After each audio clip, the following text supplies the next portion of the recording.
It's Monday, so I have to talk quietly right now because I'm in an airplane bathroom and I don't want people outside to think I'm like in here conversing with someone. But yeah, so right now I'm coming back from Paris, France, and that was fun.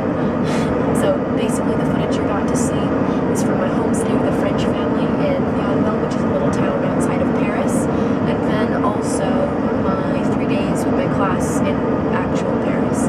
But yes, so what you're about to see is that footage with my voice saying things. Have fun watching it, and I'll get out of this bathroom and stop talking to myself now. Bye. So my trip began as trips usually do, with the car ride, followed by my arrival to an airport, followed by a trek through said airport to get to a train, which would then take me to my terminal. Then came the inevitable 7-hour plane ride, during which I thought, looking at the earth winking at me, that if there is indeed other life out there, we must surely be the weirdest and most fascinating aliens in the universe.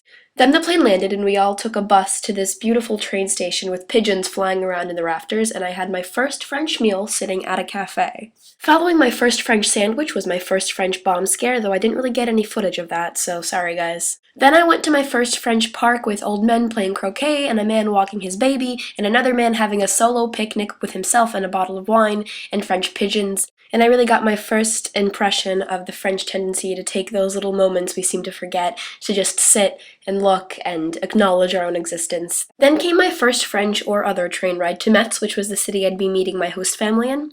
I've gotta say, train rides are like the most amazing thing ever. You get permission to just chill and draw and read and sleep and watch the world go by and feel like you're doing everything when you're actually just sitting in your chair doing nothing.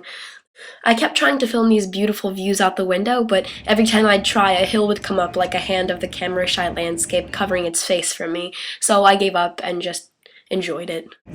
Whoa. Then the train arrived in Metz, and I was driven home by my French host family, who lived in Thionville, which is this beautiful town close to Metz outside of Paris. Then my host and I visited her friend's farm, which was right outside the city. There we hung out with my 2 American friends and their hosts, and we did the usual farm things, like playing with pigs and cows and petting sad ponies, and meeting Pedro the donkey whose head was too big for his body, and playing with many goats, one of which was a baby goat that didn't like me very much. Then we visited the chateau that just so happened to be right next to the farm, and there was a literal countess living in it, with a literal moat around the chateau, and a drawbridge! A drawbridge!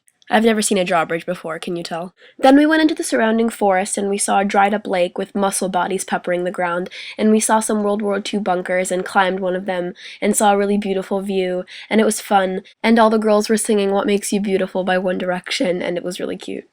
The next day, my host family took me to this amazing museum in Luxembourg called the Museum. Upon entering, I was greeted by a giant, double helix spinning Jenny contraption that was meant to represent the theory of relativity and DNA and all of science, and it slowly spun a giant multicolored rope into this pool, and it was cool.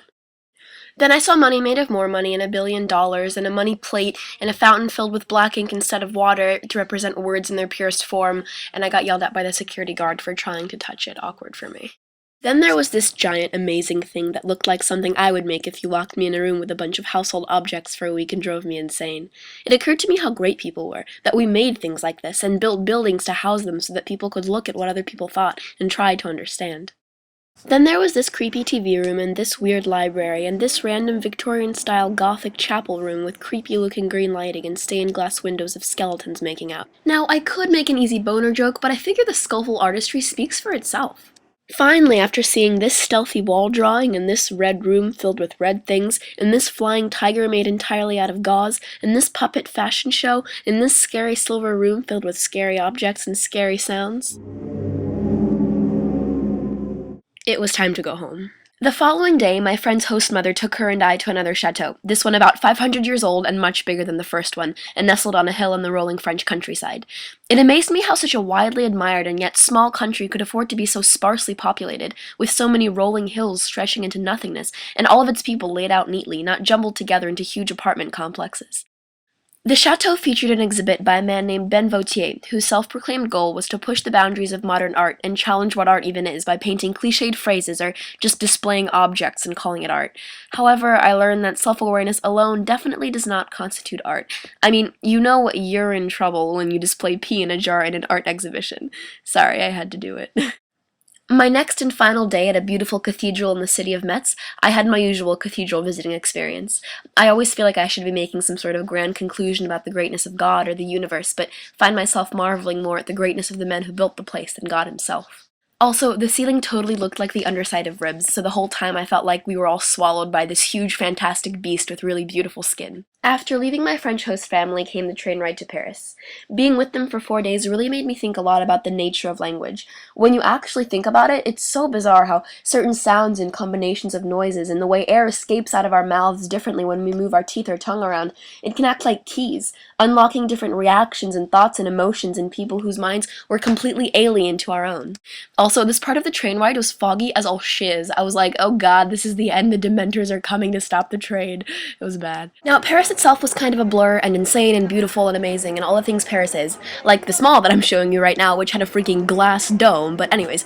And I didn't really think much while I was in Paris, and this video is already way too long, so let me just show you really fast what I did. So yeah, enjoy. Here's Notre Dame and a gargoyle and this beautiful view that cost me 400 steps in a few years of my life. Here's a disco toilet in a crepe store. Here's the most human remains I've ever seen in my entire life in the catacombs of Paris.